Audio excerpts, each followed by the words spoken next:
Just to tell you a little bit about who we are. So I'm Dr. Leslie Cannold. I am the head of programs here at the Kronlana Center for Ethical Leadership. So at Kronlana, we develop and support leaders and organizations to lead ethically. We are a partnership between Monash University, the Meyer Family Foundation, and Vincent Fairfax Foundation. And we have a 30-year track record of working with public and private and nonprofit sectors to support leaders to lead ethically. So let's move to talking a little bit about the values divides that are going on. First, in our world. So there have been a fair number of things going on in the world of late, and this is really just even the ones we put up here are really just the ones that are back from November. We've seen quite a lot of values divide around the voice and the referendum on the voice to Parliament for Indigenous people. We saw in the Q&A program, which many people might be familiar with, runs on ABC TV. They usually run with a live audience. They felt unable to do that when they wanted to discuss the attack on Israel and the subsequent war in Gaza. It just felt too polarized to have a live audience. There ended up being quite a lot of kerfuffle in front of the studio. It was seen as something they couldn't normally do. And then we see the PointsBet jersey with the rainbow. And that takes us back to November last year, where there was controversy around Manly wanting to run a gay pride round. And they introduced this jersey, and it caused a lot of concern among some of the players. And so there was a lot of controversy about that and the subsequent performance of the team. So that's just a few things that have happened in recent months. And we could, I'm sure you all could name other things that have been going on in the world. So what do we know from research? This is a slide that is a snapshot of where we were in Australia at the start of last year, at the start of January 2023, in terms of polarization. Some of you may be familiar with the Edelman Trust Barometer, and they pay quite a lot of attention to polarization. And as you can see on the slide, there's quite a few countries, and they're all being plotted according to how polarized they are. And what I really like about this image is it's telling us right away how they're defining polarization. If you look down on the bottom right under that line, you can see that Australia is creeping up on that in danger of severe polarization. So we are polarized, and I would note that this was taken January 2023, which means it was before the referendum, which I think you could argue was a representation of the polarization in the country, but also itself a polarizing event. So it'd be interesting to see what this would look like if we were looking at it from today. So let's go a bit deeper into what it means when we say we're polarized. So in Australia, it comes down to things like people saying that the lack of civility and mutual respect is the worst that they've ever seen. And that 61% of Australians are saying that they don't think it's ever been worse in terms of that, those two factors, civility and mutual respect, which are very, very key to good relationships. About half of us, just over half of us, also feel that the social fabric that once held this country together has grown too weak to serve as a foundation for unity and common purpose. And if you think about social fabric, social cohesion, those concepts stand in direct opposition to polarization.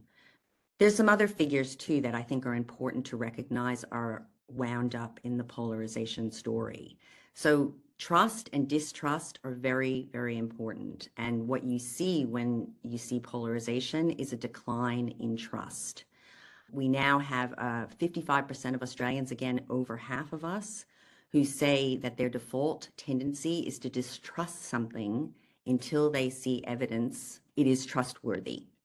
And 61% of Australians who say it's gotten to a point where they are incapable of having constructive and civil debates about issues they disagree on. So for those of you who are Malcolm Gladwell fans, you might have read his book, which is called Talking to Strangers. And in it, he talks about something called the default to truth or the default to trust. And what that is basically just how we as humans tend to operate. Usually how we operate is that we default to believing people are telling the truth, and we default to trusting other people, and then we have to be persuaded not to. Now, why do we do that? Because trust is the invisible lubricant for relationships. If you want a relationship to work well, you need to have trust. And if you want a relationship to grind to a halt, then you need to just practice a lot of distrust. So our economy relies on trust, our democracy relies on trust, all of our relationships at work rely on trust, all of our relationships full stop rely on trust. So when you see people who are expressing these severe declines in our normal way as humans to approach trust, you're really seeing some profound changes in the way society is operating. So let's look at what it looks like in Australia. We do have something from Edelman, which is telling us that for people who feel really polarized, so if they're amongst those who feel very strongly about an issue, which is kind of, a proxy for being quite polarized, they told Edelman that as far as a person who strongly disagreed with them, only 24% of them would help that person if they were in need. So if you flip that around, that means that 76% of polarized Australians are saying, I wouldn't even help that person if they were in need, if they were, whatever the group is that I'm feeling, so polarized about. If they're a them and I'm an us, I wouldn't help that person even if they were in need. Similarly, you got 80% of people saying that they wouldn't even be willing to live in the same neighborhood as someone who didn't share their beliefs. Then you have 81% saying that they wouldn't be willing to work with a person who disagreed strongly with them about an issue. So it's serious, folks. It's a big deal. It really does impact our experience of, day-to-day life, because we live day-to-day life with other people, and our relationships with other people are declining in their quality and unity. So let's now talk about workplaces.